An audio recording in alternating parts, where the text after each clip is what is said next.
So we're headed from Denver, Colorado to Bishop, California tomorrow morning, bright and early. The kids are getting ready right now. And I just wanted to walk through a little bit of the plan and how we arrived at this plan. So here we are in Denver, Colorado. And we are going to be driving our R1S, an electric vehicle. So we do have to plan. And it does take a little bit of extra effort to drive an EV on such a long road trip, especially through this particular route, which you will see why in just a minute. So here we are in Denver, headed to Bishop, California.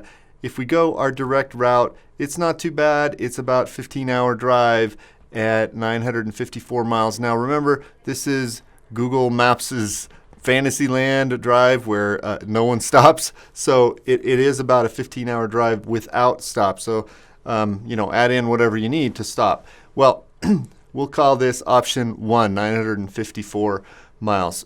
Well, we need a charge, so let's add in the Rivian Adventure Network chargers that are actually already online. There are 8 of them. You can see 6 here. One of them happens to be in Bishop, California, so we'll get a little video of us charging there once we arrive, but obviously that's not going to get us there. We'll start at 100% in the morning, but we're going to need to charge along the way.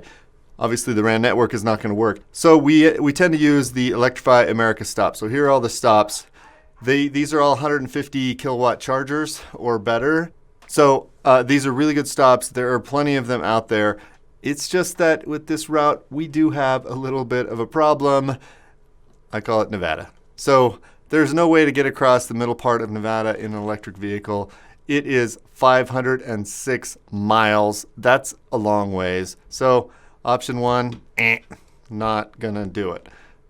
So let's try option number 2. This is the next shortest option, 1,017 miles. So that's 61 miles further, 41 minutes longer. It is not that big of a difference. It also cuts down underneath this middle Nevada issue, but it has its own issue here, right in between Las Vegas and Bishop. Now you could go around the mountains down through Barstow, but that adds quite a bit of time, so we don't want to do that. This little stretch is almost doable. It's 266 miles. Now that is actually at a full charge. 266 miles is about the limit of the range of the R1S. Yeah, it claims that it can go 300, but remember, you don't want to go down to 0, especially in this area. And right at this last little bit of the route, it's a super windy road. I do not recommend it. We've done it before. It didn't work out well. There was puking. I won't say who was puking, but there was puking. So option 2 is out. So let's go on to option 3. This is the next shortest, 1,044 miles. It's only an hour longer in drive, and that's mainly because a lot of it is interstate. But this one has the same Nevada problem, and it also has a Wyoming problem.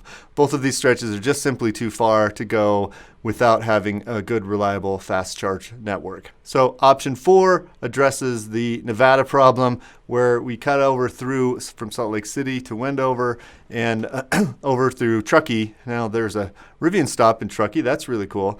So anyway, this stop is quite a bit longer, 4 hours and 40. This route is 4 hours and 40 minutes longer than the other route. But remember, it also has this same Wyoming problem.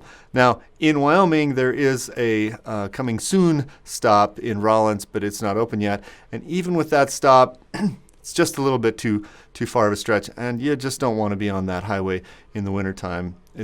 We've been stuck there before. It wasn't pretty. So that option is also out, which leaves us with option number 5, the one that we will end up doing. This one, as you'll notice, has charging stops pretty much all along the way, spread out really well. The main disadvantage, as you can see, is it's 322 miles longer, which is a full 5 hours more of driving.